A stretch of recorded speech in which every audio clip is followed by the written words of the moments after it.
you were talking about some universals in communication between couples and universals between just good, solid communication. What are some of those rules? Well, a big one that comes to my mind is the more you feel like you have in common with the person you're talking to, the more pliable you are in some of your thoughts. So if you feel like the person you're talking to is like you or gets you, there's more room for them to insert something a little bit different for you to think about.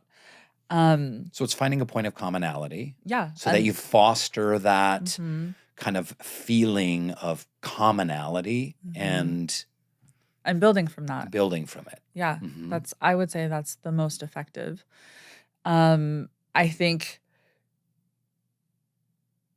trying to, and we said this a second ago a little bit, but trying to stay in a place of mindful responsiveness rather than hot-headed reactivity, which that's a hard one because psychologically, if I can just for a second, our brains are actually wired to give us a dopamine hit. Our reward centers go crazy when we think that we are operating from a place of justice and putting somebody in their place. When I think I'm telling you off and putting you in your place, and I'm a social justice warrior, the reward center in my brain is Lights going up. crazy. Wow, I had no idea about that. Yeah, Right. this was found in a study done by Yale, I believe. Which is a great chemical impulse for the human condition to speak up, find your voice, speak the truth, speak truth to power, and you get actual, chemical reward, but it can be dangerous because then you take it too far. And then everywhere you go, you're like, Gaza! Yeah. And it's just, and there's no conversation. Yeah. Yeah. So recognizing that is really important. We've stumped Penn. But to what we're saying. So like earlier we named somebody who's justifiably angry at a potentially racist statement and then accusing someone of racism. Or maybe identifying them as a racist. And then we just named somebody who might, whether they identify as a social justice warrior or that's what somebody, maybe belittling them, might call them because they're vocal on social media.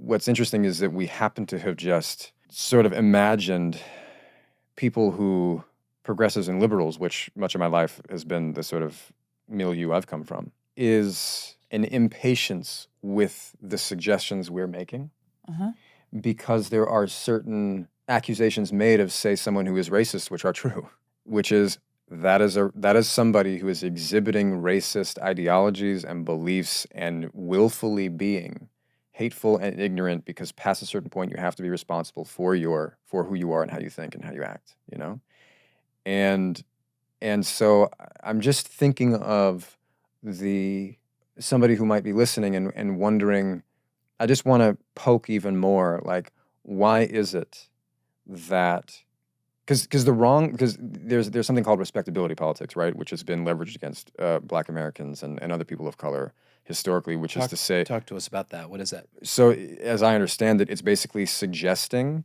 that in the name of civility,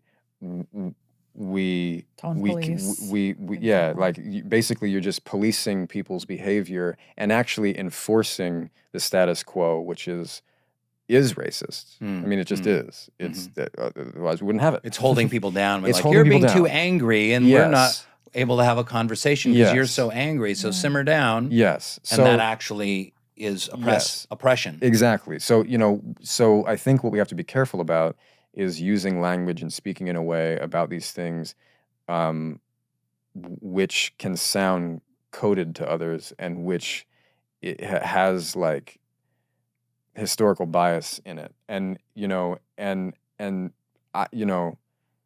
what we're doing and what often happens on the stage in the moment when we're talking to college students, of every background, which is really cool, such heart comes out, such patience comes out, such curiosity comes out. Everybody who comes to these events is like really interested in being like, yeah, so what is this? But then I'm thinking about people who, you know, for whatever reason in the moment or just habitually are not thinking that patience is going to get us anywhere. Thinking that the word civility, to me, civility has, I don't like that word. Just like I don't like to use the terms white privilege anymore or woke, or because they've just been kind of siphoned of their meaning, and they've been weaponized, right? Like they have.